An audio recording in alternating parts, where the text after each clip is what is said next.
بسم اللہ الرحمن الرحیم. ناظرین سامعین السلام علیکم ورحمۃ اللہ وبرکاتہ.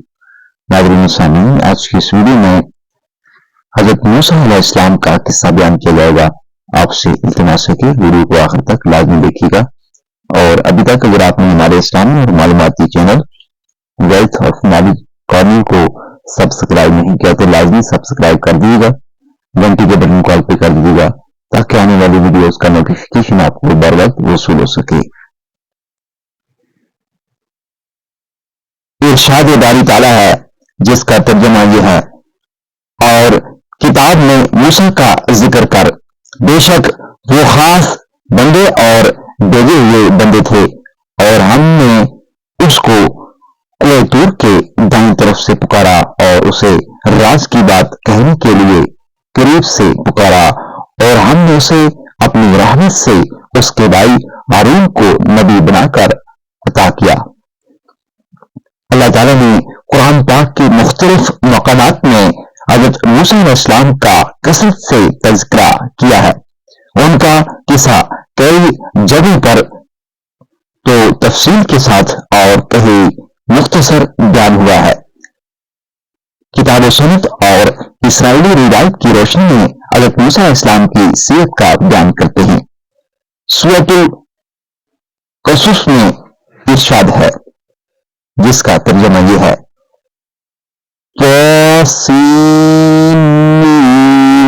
یہ روشن کتاب کی آیتیں ہیں، ہم تجھے ایمانداروں کے فائدے کے لیے موسیٰ اور فرعون کا کچھ صحیح حال سناتے ہیں. بے شک فرعون زمین پر سرکش ہو گیا تھا اور وہاں کے لوگوں کے کئی گروہ کر دیے تھے. ان میں سے ایک گروہ کو کمزور کر رکھا تھا، ان کے لڑکوں کو قتل کرتا تھا اور ان کی لڑکیوں کو زندہ رکھتا تھا. بے شک وہ مفسدوں میں سے تھا اور ہم چاہتے تھے کہ ان پر احسان کریں جو ملک میں کمزور کیے گئے تھے، اور انہیں سردار بنا دیں اور انہیں وارث کریں اور انہیں ملک پر قابض کریں، اور فرعون اور حامان اور ان کے لشکروں کو وہ چیز دکھا دیں جن کا وہ خطرہ کرتے تھے. روایت ہے کہ فرعون نے خواب میں دیکھا کہ ایک آگ بیت المقدس سے چلی آ رہی ہے. اس نے مصر کے گڑھوں اور قبطیوں کو جلا دیا ہے، لیکن بنی اسرائیل کو کوئی نقصان نہیں پہنچا. فرعون جب نیند سے بیدار ہوا تو اسے خوف محسوس ہوا. اس نے کاہنوں اور ماہر جادوگروں کو جمع کیا اور اپنے خواب کی تعبیر پوچھی. وہ کہنے لگے کہ ایک لڑکا بنی اسرائیل سے پیدا ہوگا جس کے ہاتھ پر اہل مصر کی ہلاکت ہوگی. اس وجہ سے وہ لڑکوں کو قتل کر دیتا تھا اور بچوں کو چھوڑ دیتا تھا.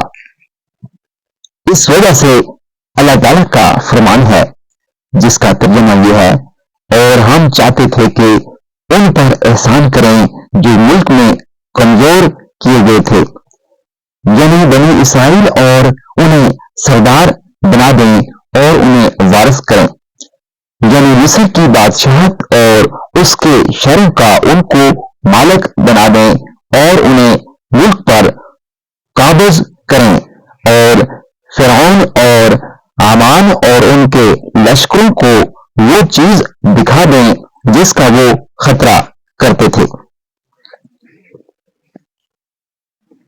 یعنی عنقریب ہم ضعیف کو قوی کر دیں گے، مغلوب کو غالب کر دیں گے اور ذلیل کو عزت دار بنا دیں گے. یہ ساری باتیں بنی اسرائیل کے بارے میں کہی جا رہی ہیں. جیسے کہ ارشاد باری تعالیٰ ہے جس کا ترجمہ یہ ہے: اور ہم نے ان لوگوں کو وارث کر دیا جو اس زمین کے مشرق و مغرب میں کمزور سمجھے جاتے تھے، کہ جس میں ہم نے برکت رکھی، اور تیرے رب کا نیک وعدہ بنی اسرائیل کے حق میں ان کے صبر کے باعث پورا ہو گیا. اور ہم نے انہیں باغوں اور چشموں سے نکال باہر کیا اور خزانوں اور عمدہ مکانوں سے اسی طرح ہوا، اور ہم نے ان چیزوں کا بنی اسرائیل کو وارث بنایا۔ ہم قریب اس واقعہ کی تفصیل اپنی جگہ پر آئے گی انشاءاللہ۔ الغرض فرعون نے اپنے طور سے پورا بندوبست کر لیا کہ موسیٰ پروان نہ چڑھیں، لہذا اس نے مردوں اور بھائیوں کو مقرر کر دیا کہ وہ امید والی عورتوں کو نگاہ میں رکھیں اور ان کے پیدائش کے اوقات معلوم کر لیں۔ جب بھی کوئی عورت کسی بچے کو جنم دیتی تو فی الفور قصائی اس کو ذبح کر دیتے۔ اہل کتاب کہتے ہیں کہ فرعون بنی اسرائیل کی قوت کو کم کرنے کے لیے ان کے لڑکوں کو ختم کرا دیتا تھا تاکہ وہ فرعون کے مقابلے میں نہ آ سکیں، لیکن اس میں اشکال ہوتا ہے، بلکہ ان کی یہ بات بالکل باطل ہے، کیونکہ فرعون نے یہ حکم کہ بچوں کو قتل کر دیا جائے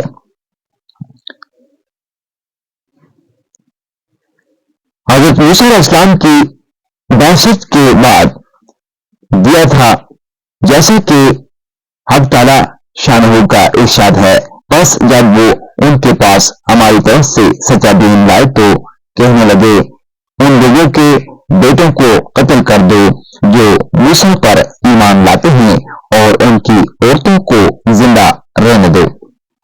چنانچہ بنی اسرائیل نے حضرت موسیٰ علیہ السلام سے فرمایا، تیرے آنے سے پہلے بھی ہمیں تکلیفیں دی گئیں اور تیرے آنے کے بعد بھی۔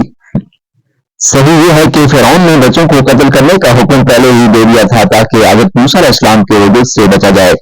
یہ سب کچھ تھا، لیکن تقدیر کہہ رہی تھی، اے جابر بادشاہ، تو اپنی فوج کی کثرت، اپنی شان و شوکت، بڑی بادشاہت اور وسیع سلطنت کے بل بوتے پر اکڑا ہوا ہے، جبکہ اللہ عظیم حکم دے چکا ہے۔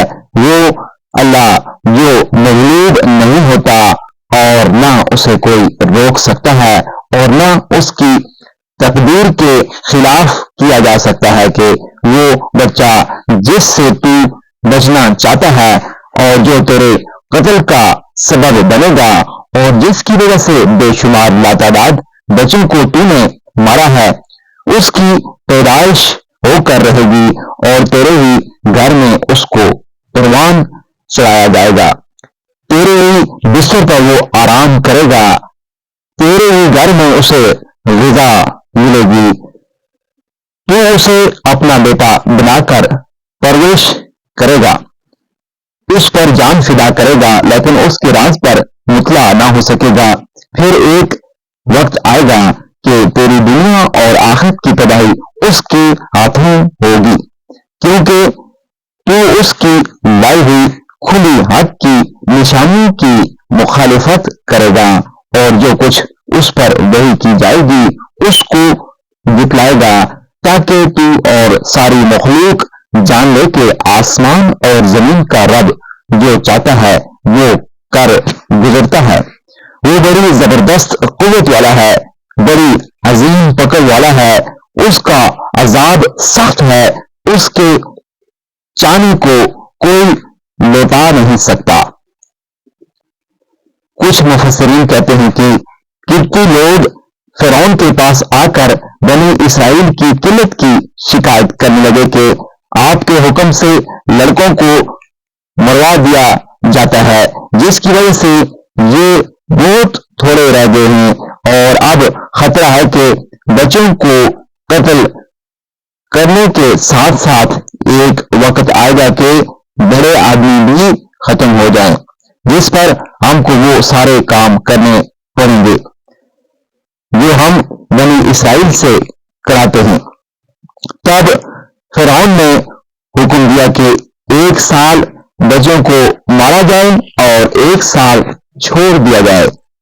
کہتے ہیں کہ ہارون علیہ السلام اس سال پیدا ہوئے جس سال بچوں کو چھوڑنے کا حکم تھا، اور موسیٰ علیہ السلام اس سال پیدا ہوئے جو قتل کا سال تھا۔